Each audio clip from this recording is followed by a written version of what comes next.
All right, folks, here are the games that just missed my top 10, my runners-up.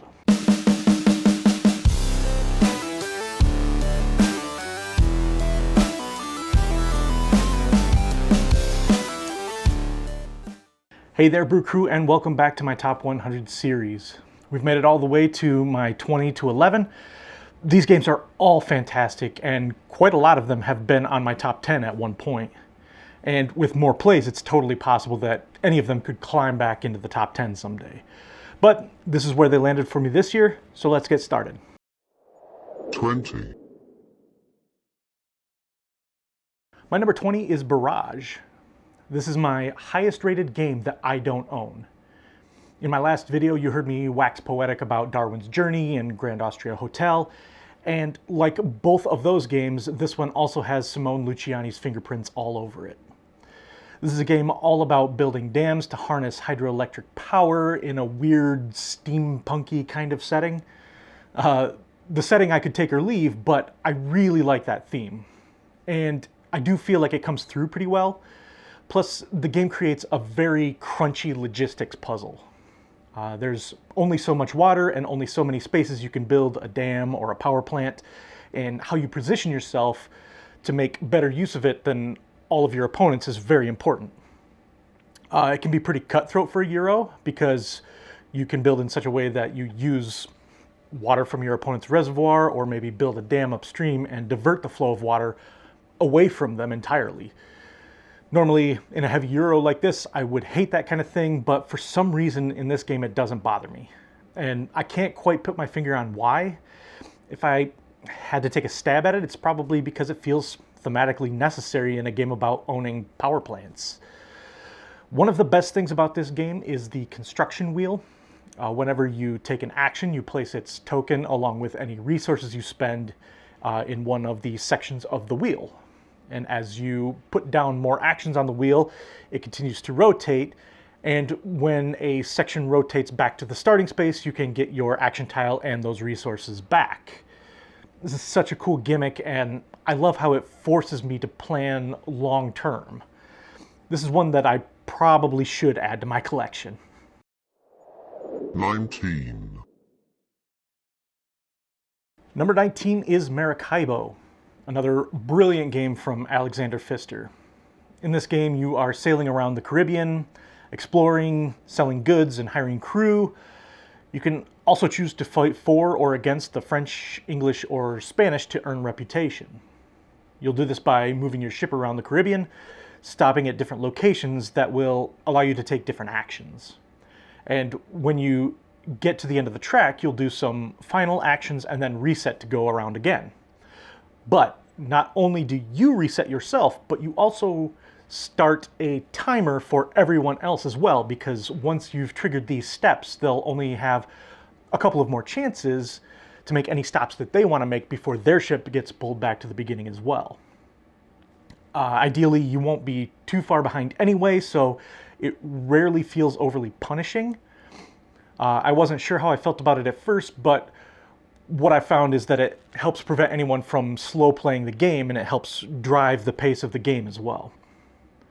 You can't take too long to get what you need, and it adds a sense of urgency that I think makes the game more exciting. What I really love about this game, though, are the project cards. Y'all know that I love my multi-use cards. These cards can be goods that you can sell, objects that you discover, the characters you hire to your crew.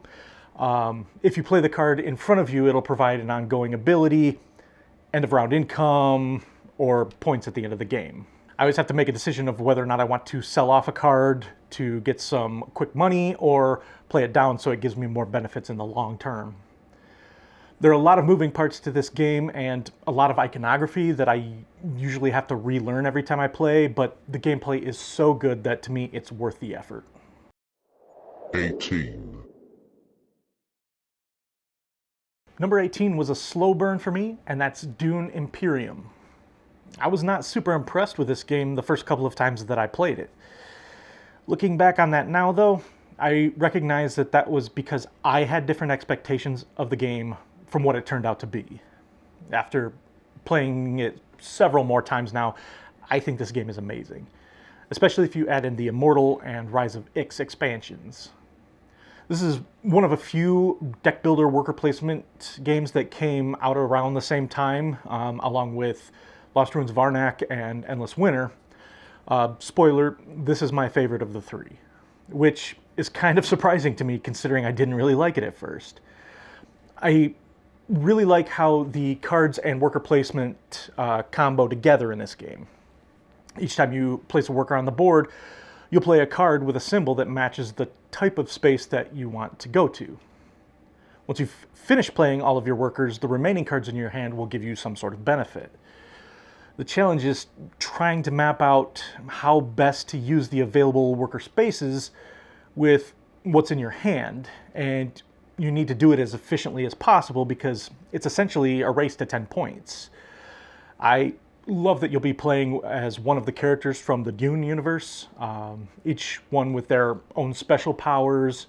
Plus, if you add the expansions, you've got more characters to choose from, plus dreadnoughts, which are a more powerful military unit, or a cool new track that you can snag a bunch of perks on. The combat in this game is quick and easy to resolve, although I'll admit it can be a bit frustrating when you think you've got a combat locked down and someone breaks out a sneaky intrigue card and pulls the rug out from under you, but it does make for a good story. 17. Number 17 is one of the pillars of classic Euro games, and that's Concordia. This game is amazing because it managed to do so much with such a simple rule set. The ratio of rules to robust gameplay here is fantastic. The rules fit on just a couple of double-sided sheets of paper. And with just that few rules, you would think it'd be a lightweight family or party game, but this is really a crunchy midweight Euro. The idea of this game is that you're going to be sending out colonists from Rome, traveling to new cities, and setting up trade houses to produce and sell goods.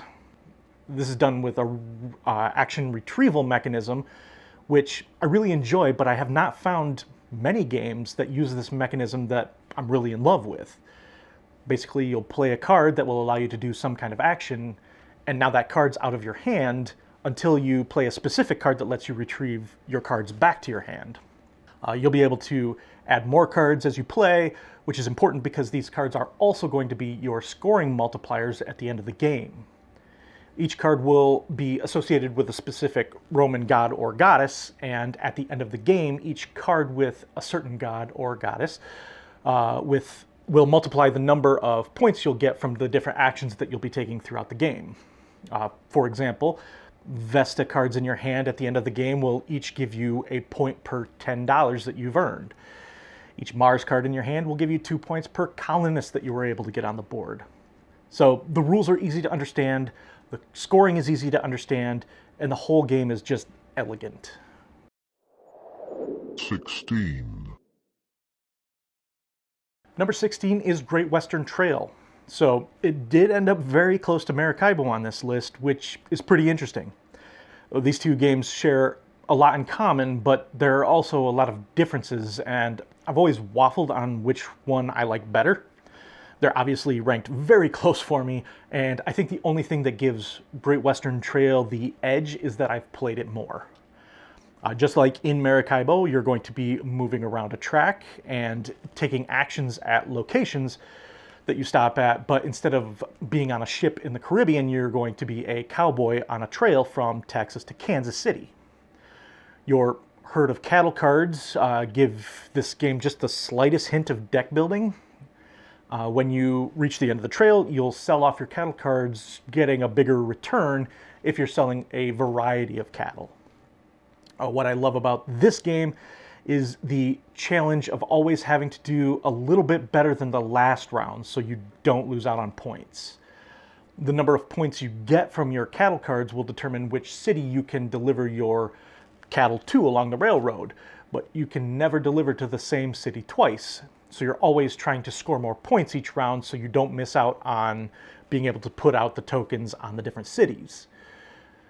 I've played both the first and second editions of this game and the Rails to the North expansion, but I have yet to try the two newest games in the series, Great Western Trail Argentina, and Great Western Trail New Zealand. I'm particularly interested in New Zealand because it looks like it has a more significant shakeup of the rules when compared to Argentina, but I still love base Great Western Trail, although I'm curious to see if Maracaibo ends up overtaking it eventually.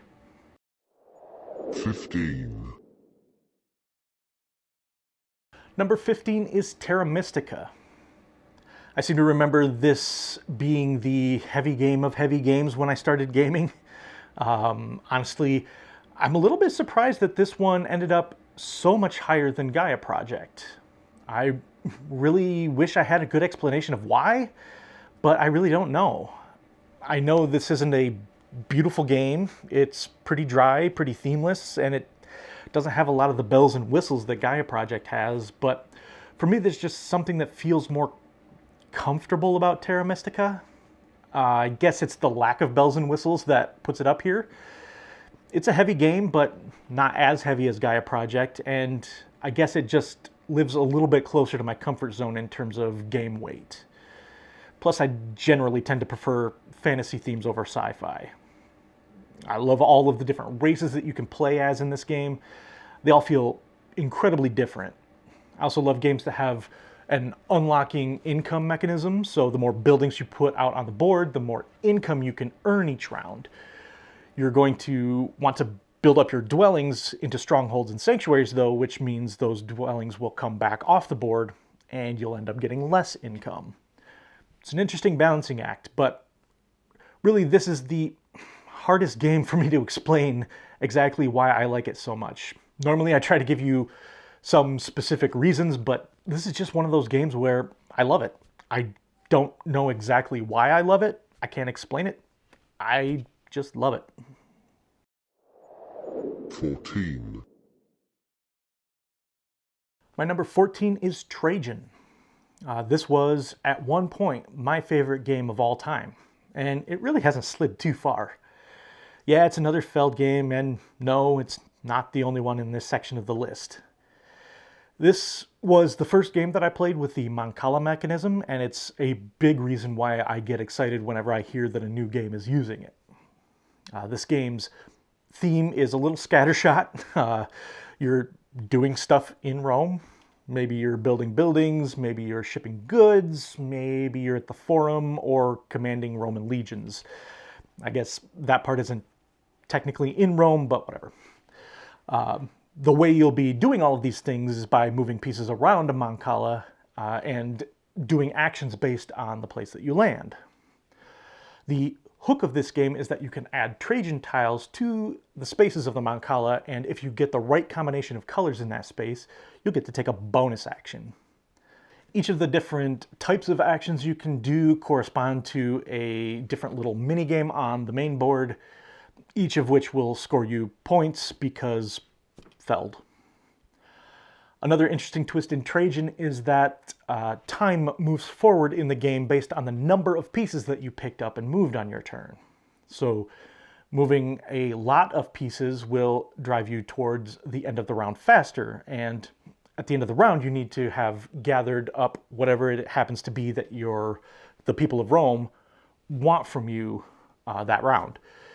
If you're lucky, you were able to grab some permanent resources, but if not, you'll have to make sure to find some way to get these things or risk losing points. I love how that time track works. Like I said, this was my favorite game at one point, and I still love it. I think it's only dropped a bit because I haven't played it in a while. 13, Number 13 is Orléans. This is another game that was once in my top 10. In fact, if I remember right, I think it was my number 2 game of all time at one time. This is a bag building game where you'll spend your turn pulling villager tokens out of a bag and placing them on spaces on your player board that will allow you to move, build, establish trading houses, and recruit more villagers to put in your bag. There's something so visceral about reaching into that bag and seeing what you pull out. Like a lot of games that made my top 100, this game is all about taking somewhat random input and trying to make the most of it. You can try to build up your bag in a certain way, but you can never be sure you'll draw exactly what you need when you need it. And that's kind of where the game lives. This is what I've got, and how am I going to make the best of it?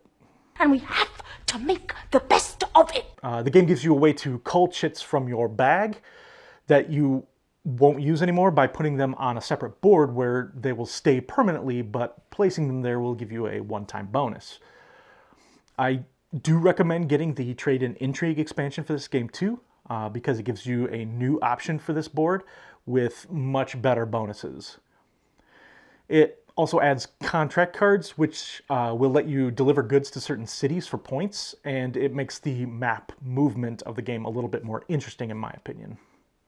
I will admit though, I've never played with the intrigue part of Trade and Intrigue, and I don't plan to either. Another thing that I love about this one is the buildings that you can add.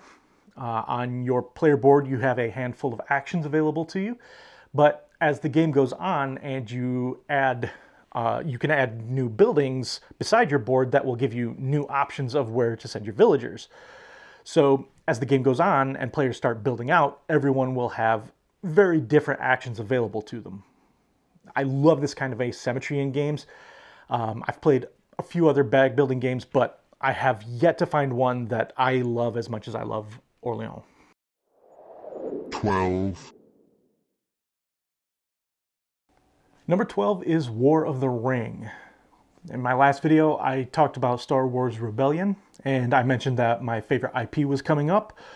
Well, this is it. I'm a huge fan of The Lord of the Rings. I enjoyed the movies, I love the books, I'm currently on my 4th or 5th read-through of the Silmarillion. I just love the scope and the depth of that world. I'm a huge fan of backstory, and if you want to get me hooked on your story, give me a rich history to dive into. I've played several other Lord of the Rings games too, like Journeys in Middle-earth and the Lord of the Rings LCG from Fantasy Flight, but War of the Ring is the game that gave me the most feeling of being a part of that world.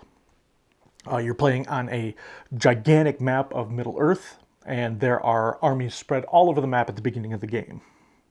The Shadow player is going to start moving out and trying to attack and take over cities and strongholds. The player controlling the free people can't just go straight to war though. They have to kind of politic their way into convincing all of the different factions that Sauron is a problem until they finally decide to declare war, at which point they can finally start to mount an offense. I've heard people complain about this, but for me, it feels fairly thematic. It probably should take a fair amount of convincing for a group to go to war. I think I should put this out there though. I don't think this is a perfect game. Most of what you'll be doing involves rolling dice and drawing cards, which could have some pretty random outcomes. There's a lot of fiddly rules to remember. There's just a lot of things that work against this game getting to the table, but when it does, it's one of the best experiences that I've had in board gaming. We'll put on the movie scores, pour some ale, and settle in for an epic experience. 11. And my last game on this section of the list, the one that just missed my top 10, is another Feld game, and that's Amerigo. This is a game about the voyages of Amerigo Vespucci, who the American continents were named for. I love the way that Feld experiments with different types of action selection mechanisms, and in this one he uses the cube tower. I know that the cube tower is a bit divisive and not everyone loves it, but to me it's just an incredibly fun and a great example of a game that says, here's what you've got, now what are you going to do? I haven't played many other games that use a cube tower. In fact, the most recent one that I can remember is another Feld game, Marrakesh. So in Amerigo, you're going to be dropping different colored cubes into the tower, and each color is associated with a specific action. As the game goes on though, cubes will get caught up in the tower and may fall out later on. So you may be dropping the blue cubes and expecting to do a blue action, but then a black cube falls out too, and you really need more black actions. I love this because it makes you think about whether you should pivot to a different action if you think that a better option has come out. You're going to be using these actions to sail around a map of islands, exploring them to gather resources, build outposts and villages, and trying to fight off pirates. Although I'm not sure how much overlap there was between Amerigo's voyages and the age of piracy in the Caribbean. Maybe any history scholars out there can clear that up. Why would there be pirate ships aboard a draconian flagship? This is a game where everything feels like a good action. And it's about trying to figure out what's the best action. This is a game that I've always loved, but it's always landed just outside of my top 10. It's always been pretty consistent in its place on my top 100 though, and this is one that I don't see falling anytime soon. All right, that's it for this week's video. Only one more to go. Join me next week for my top 10 games of all time. I want to thank everyone for watching, and I want to say thanks to all of the new subscribers that we've picked up over the course of this series. Thanks for joining the Brew Crew. I'm incredibly excited to get my top 10 in, and I'm also ready to get to work on a new year of content for all of you. And until next time, let's get another round for the table.